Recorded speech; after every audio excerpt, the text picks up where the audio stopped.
이번 영상은 유핵전화에 대해서 얘기해 보겠다. 유핵전화의 정의를 살펴보면 원자 가전자가 실제 느끼는 핵전화를 말한다. 정의에서 보면 두 가지 개념이 나온다. 원자 가전자 그리고 핵전화이다. 원자 가전자와 핵전화를 분명히 이해하고 알고 있으면 유핵전화를 쉽게 이해할 수 있겠지. 그래서 원자 가전자는 뭔지 얘기해 줄게. 원자 가전자는 화학 결합에 참여하는 전자로 가장 바깥 껍질에 존재하는 전자를 말한다. 자, 그리고 핵전화는 뭘까? 핵전화는 핵의 전하량을 말하겠지. 핵을 구성하는 입자는 양성자와 중성자가 있다. 그 중에서 전하를 띠는 입자는 양성자밖에 없잖아. 그러니까 핵전하량은 양성자 수와 비례하게 된다. 양성자 수는 원자 번호와 일치하니까 결국 원자 번호가 증가할수록 핵전하량이 증가하게 된다는 말이다.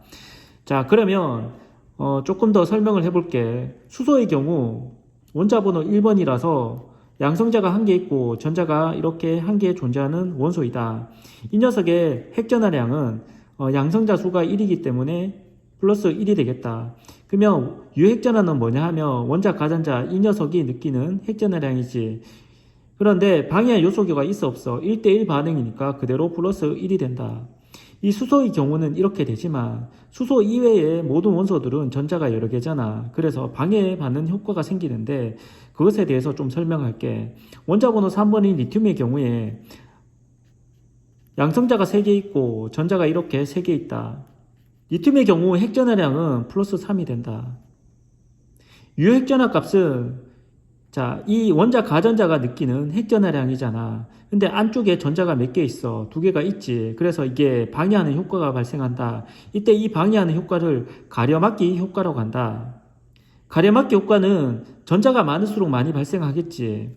전자 2개가 가려막기 효과 때문에 유핵전하 값은 플러스 3보다 살짝 감소하게 되겠지. 그리고 원자 번호 4번인 베릴륨의 경우를 살펴보자. 양성자가 4개 있고 전자가 4개 있게 되겠지. 핵전하를 살펴보면 플러스 4가 된다.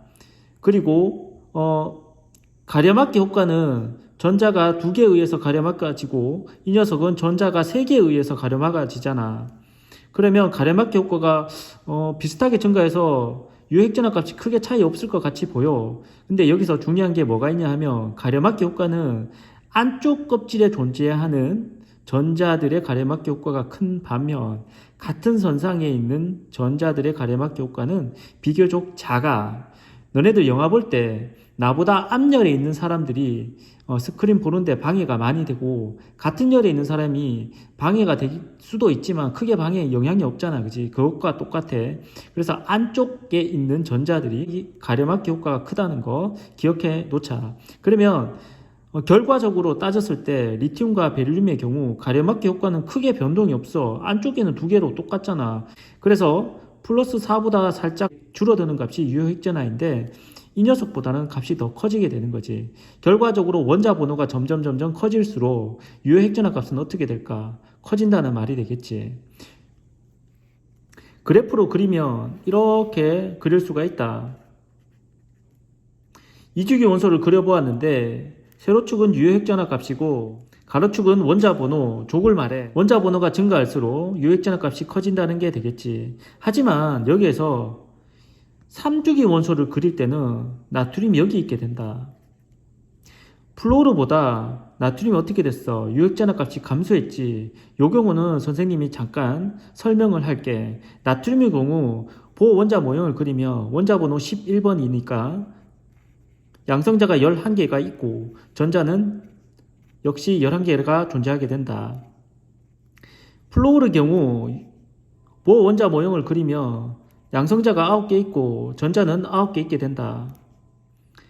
두 원소의 유핵전하를 비교해보자. 유핵전하를 상승시키는 핵전하의 경우 나트륨이 플러스 11개이고 플로르의 경우 플러스 9이다. 상대적으로 얘가 조금 더 크지. 그러면 핵전하량이 더 크기 때문에 유핵전하 값이 커야 된다. 하지만 가려막기 효과를 살펴보면 나트륨의 경우 월등히 커지게 된다. 가려막기 효과는 같은 선상에 있는 전자들보다 안쪽에 있는 전자들이 많을수록 그 가려막기 효과가 커진다 그랬지. 그러면 안쪽에 있는 전자는 몇 개 있어? 여기는 10개나 있어. 하지만 플로르의 경우 2개밖에 없어. 그치? 나머지 전자들은 같은 선상에 있잖아. 전자 수는 크게 차이가 없지만 가래막기 효과가 큰 전자는 나트륨의 경우 월등히 많아져. 그래서 가래막기 효과가 훅 떨어지게 되는 거지. 자, 이런 그래프가 그래서 이렇게 나오게 되는 거야. 자, 다시 정리를 하면 원자 번호가 증가할수록 유효 핵전화 값은 증가하는데 주기가 바뀌면 급격히 감소했다가 다시금 이렇게 올라간다는 것 기억해 놓자. 일반적으로 원자 번호가 증가하면 유효핵전화 값은 무조건 증가해. 그런데 주기가 바뀔 때는 어떻게 된다? 감소했다가 증가한다는 것 기억해 놓자.